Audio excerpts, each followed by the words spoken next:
Knicks drop game two against the Atlanta Hawks. Here we go. Knicks Express. I'm Ben Little, presented by XSUTV.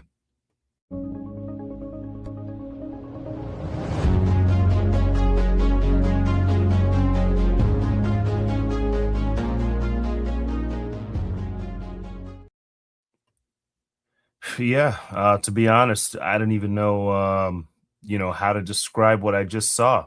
Well, about an hour and a half ago at this point now, I got my tea, I'm sipping. It's that kind of feeling, right? It's like sickening that you'd lose this game. Sickening. That's the best way I could describe it. Um, what are you going to do, man? It's a seven-game series for a reason. We'll jump right into it. In fact, those exact words were echoed by Knicks head coach Mike Brown.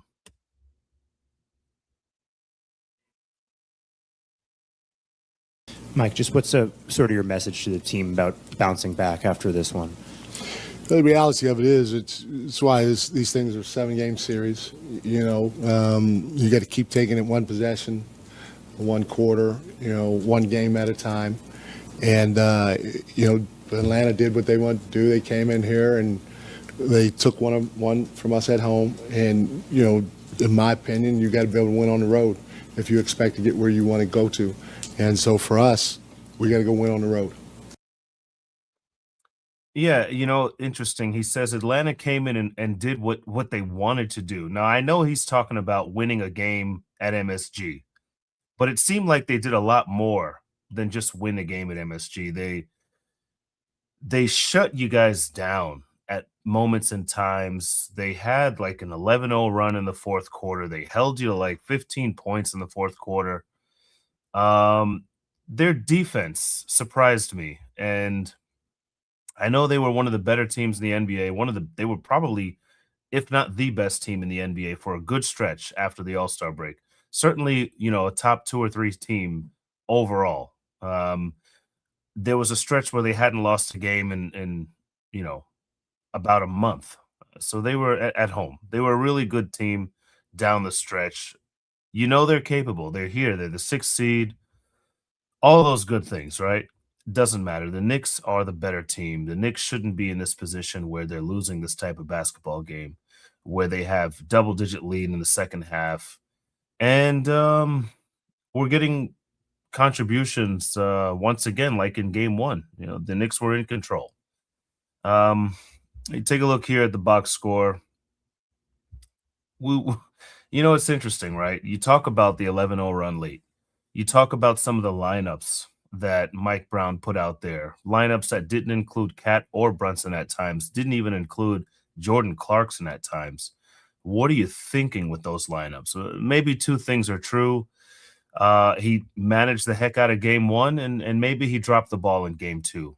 Just looking at the minutes, again, no one over 40 minutes. Maybe that's why Tom Thibodeau had Knicks going over 40 minutes, so that he could ensure that he had one of his starters on the floor at all times. You can certainly understand an argument tonight for Cat having more than 34 minutes, for Brunson having more than 35 minutes. And maybe Brunson was exhausted because Atlanta was throwing everything at him. In fact, we'll get into that in a little bit.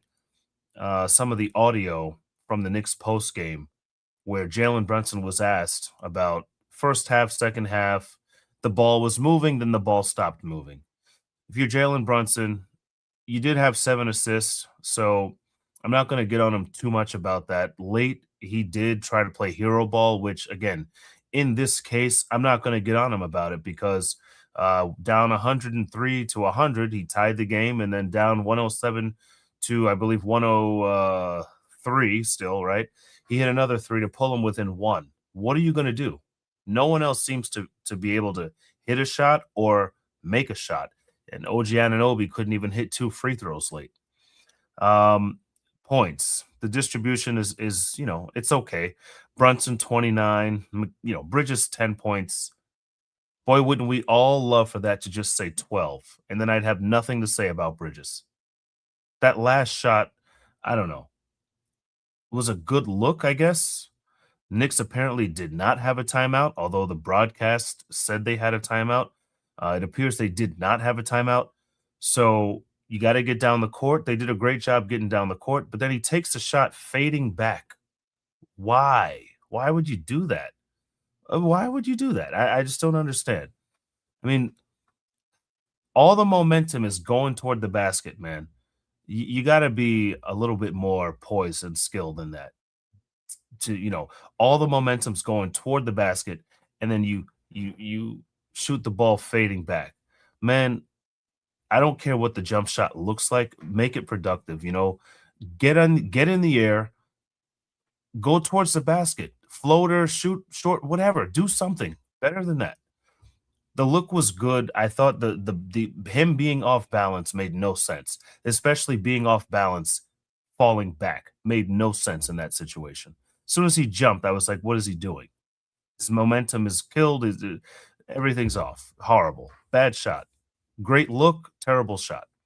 Jose Alvarado got some good minutes. I thought he was key because Brunson, again, the only legitimate ball carrier when he's on the floor. When he's off the floor, we know this. Maybe there's things about this team that Mike Brown doesn't know that the fans do know. Miles McBride, Deuce McBride, he's not a point guard, right? We know this. Sure, he's sized like a point guard, but he's a shooting guard. He's an off the ball guard.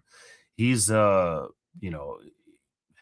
don't really get too much in between from McBride. I think Knicks fans know that by now.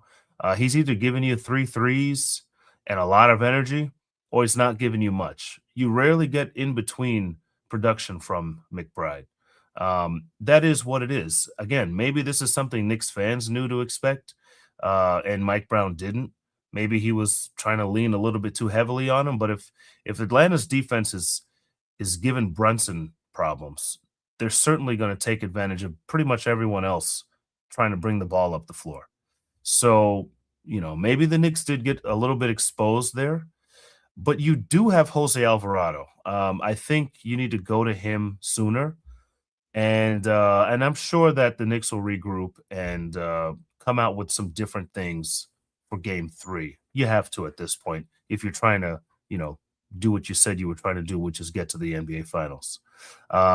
Again, production, McBride, a donut. Shamet, a donut. Took a nasty fall early on. It was good to see him get up on his own.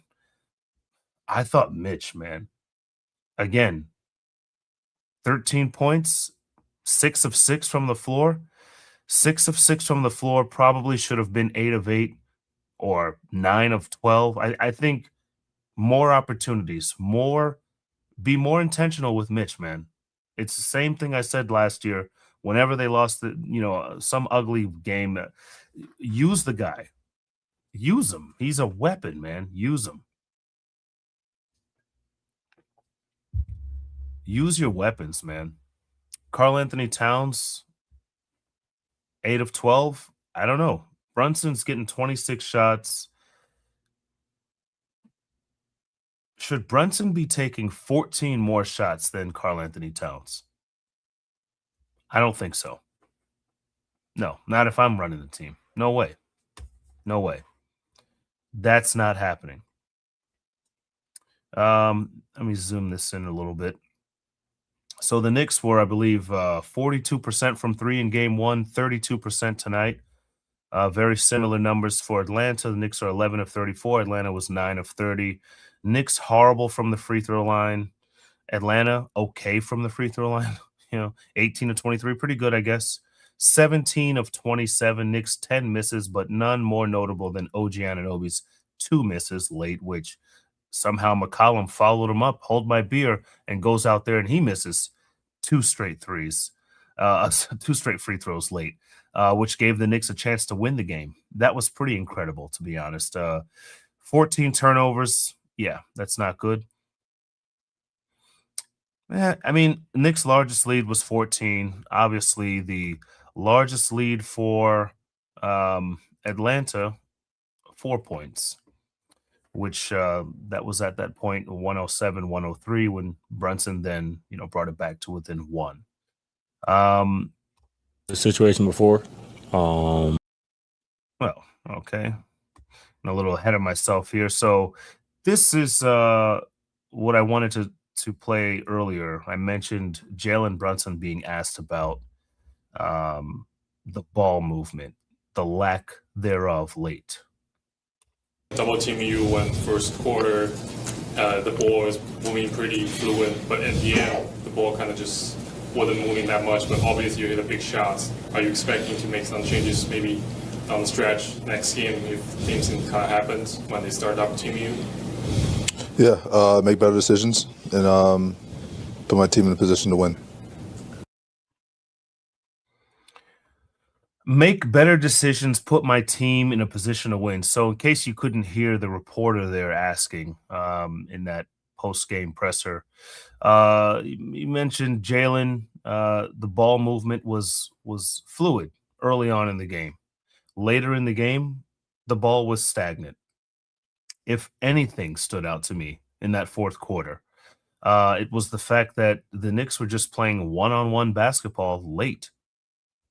I'd say from about 6 minutes on. That's what I observed. Maybe the lead was 8 or 9 or 10 ish. And they went on that Atlanta went on that 11-0 run, at least 11-0. It could have been more, but it was at least 11-0. And they were hitting shots, the Knicks were missing shots, but the Knicks shot selection, it was Brunson holding the ball for an hour, throwing up a shot. It was Brunson holding the ball for a half an hour and playing hot potato at the last minute and someone else throwing up a brick. That was brutal to watch. About the 6 minute mark, where whatever the lead was, 6 points to 8 points, I said the Knicks don't even look like they deserve to win this game. And then like that, 11-0 run, and yeah, they didn't win the game. There was like no surprise from 6 minutes on what you were witnessing at that point. So yeah, Jalen, make better decisions. That's probably that's a good start, right? That's sounds like something we've heard before. This whole game script looks like something we've seen before from this Knicks team. So to say that I'm worried would be an overstatement. I'm annoyed. I'm annoyed that the Knicks, a championship contender, I'm annoyed that they're in this position. They're not up 2-0, they're tied 1-1. I'm annoyed. It's annoying. Here's some audio of Josh Hart, also from today's Game 2 post-game coverage. Obviously everyone is, frustrated with, this loss. And, we're going to go into Game 3 with a great attention to detail and a great focus, for a full 48. Great attention to detail, great focus for a full 48. Yeah, couldn't have said it any better, because that's clearly what was missing tonight. Attention to detail and focus for 48 minutes. Again, maybe that's why Tom Thibodeau left you guys on the floor all game last year and the year before that and the year before that and before that. Maybe that's why he left you guys on the floor all night, because you take a break now and it seems like you come back into the game or you come out of a timeout and you're just as bad as you were before the timeout or before the break. It doesn't seem like, again, one game, but it just doesn't look like these guys have the ability to be in high stakes basketball, get their breaks, and then come back into the game and remain focused. Like some of the championship game teams that come to mind are contenders and winners. The Pistons, the Chauncey Billups Pistons with Ben Wallace, Rasheed Wallace, Rip Hamilton, teams like that. Another team that comes to mind, of course, are all of the Spurs teams for the many years that they were reigning in their dominance. The Mavericks team that beat the Wade, Bosh, LeBron trio. And even I would say the Cavaliers team that beat Golden State. Those teams come to mind when I think about teams that, of course, they were worthy of being in championships. They were, they won championships, but they weren't necessarily the favorites. Those teams seem to have ability to do any and everything and always have attention to detail.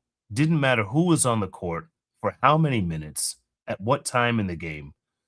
And you could watch that team in February and you'd say that's a contender.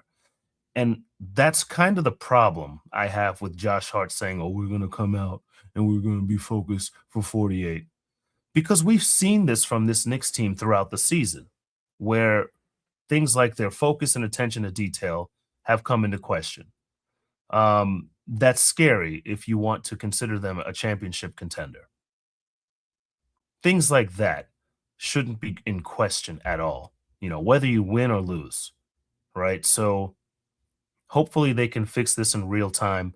Again, I actually think that they can and they will, because God knows this is not the destination for this Knicks team. And I know that they know it.